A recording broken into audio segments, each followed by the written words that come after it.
बोरीच्या झाडाखाली लावलेला आहे। हा फवाऱ्यावर तयार केलेला प्रकाश सापळा आहे। फवाऱ्याचा हा चार्जिंगचा फवारा असून त्यास त्यावर चालणारा असा आडवा लॅम्प घेतलेला आहे, बारीक असा बल्ब, त्याला असं LED लाईट म्हणतात।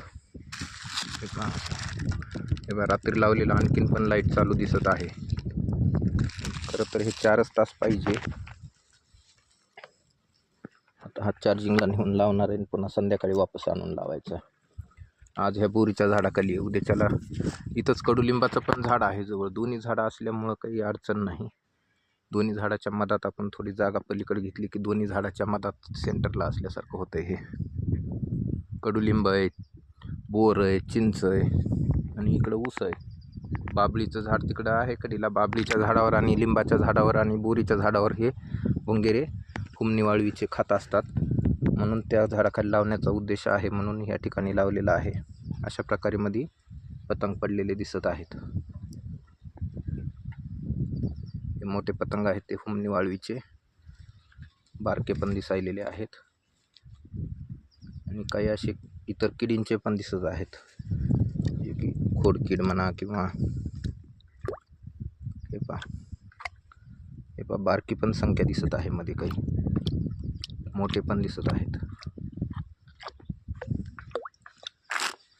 यामध्ये आता गोड तेल तेवढं टाकावं लागणार आहे। हे पहा एक बोरीचं पान पडले तर त्याला धरून बसलेत।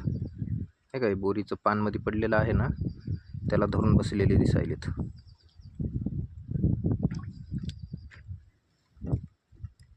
हे पहा हे मी गवत लावलेलं बोरीचं पान आहे।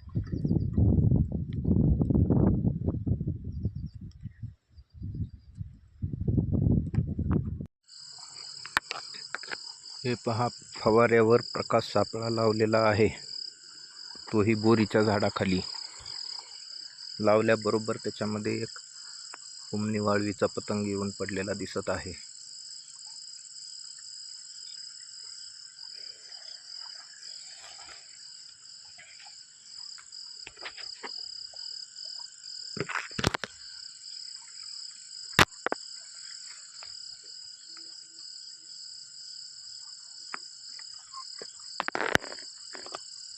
दुसराही एक गवतामध्ये इथं अनेक भुंगेरा पडला आहे, तो मला हाताने घ्यावा लागत आहे। तो बकेटात टाकला आहे। पहा दुसरा पण